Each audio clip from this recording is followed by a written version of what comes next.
What's your reaction to Kaepernick's protests? Yeah, going right back again to this man. It's a man and his decisions, man. Respect the man and his decision. That's all I can do. I have no opinion on it because the things that's, I mean, I'm not into it enough to even give an opinion. So when he did it, I really didn't even know what, somebody had to tell me why he was doing it. That's how much I didn't know what was going on.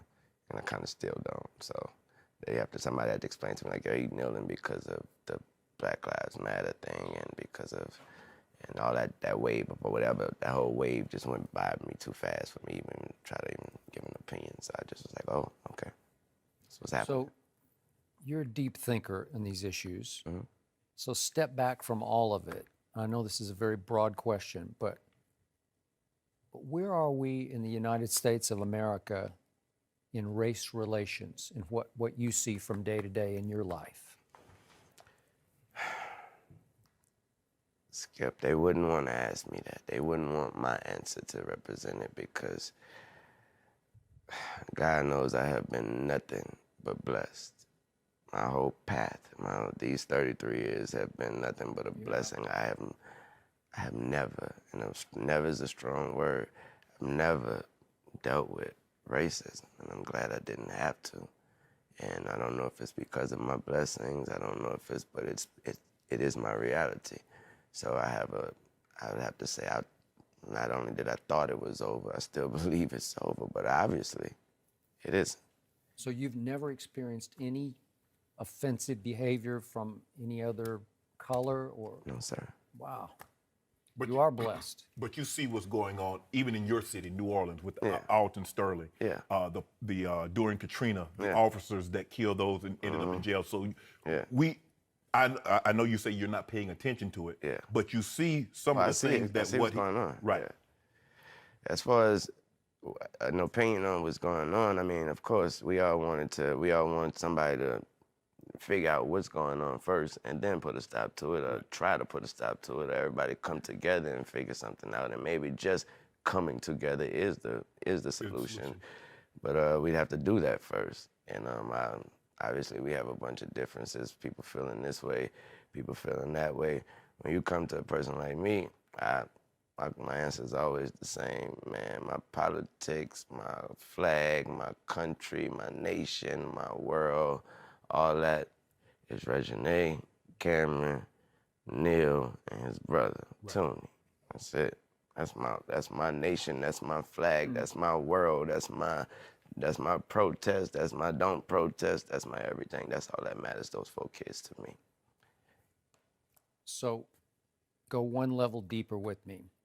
I remember one time I saw you after you had done a concert, I think it was in Westchester, different kind of neighborhood, but I asked you what the racial breakdown was of your audience. Do you remember this?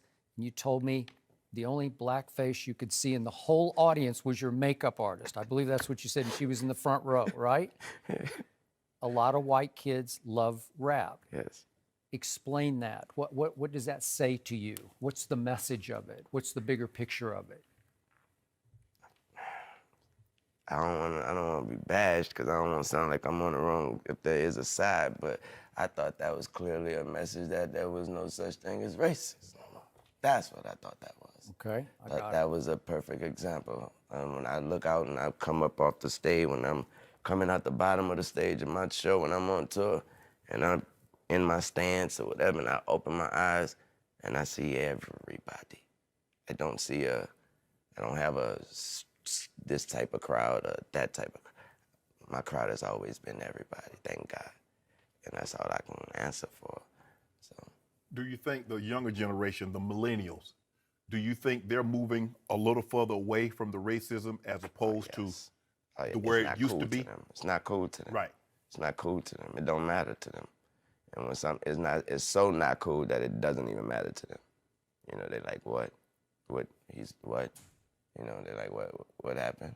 And that's their response. That's the millennials' response. But could it be that you're a musician, and obviously as an ex-professional athlete or as an entertainer, do you think they treat you differently? Although you are black, you are a prominent figure in the black community. Could that be That's why I said I'm sure it may be because of my blessing. Right.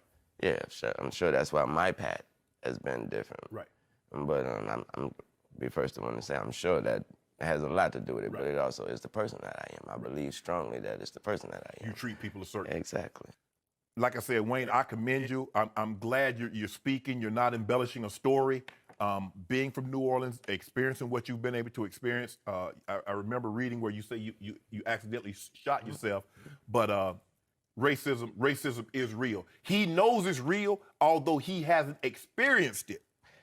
With that said, that night, that day, Yeah. that I shot myself, the police, I was the only person in the house. Right. Police came through there. They knocked the doors down. I was on the floor. Right. They jumped over. They all hopped over me and went looking for the drugs and looking for this and that. It was a white police that came, ran up there and stopped and said, "What the are y'all doing? Do y'all not see this baby on the floor?" And they said, "We called the ambulance." The ambulance say, "Ambulance, he has a hole in his chest." He picked me up. He brought me to the hospital itself. He was white.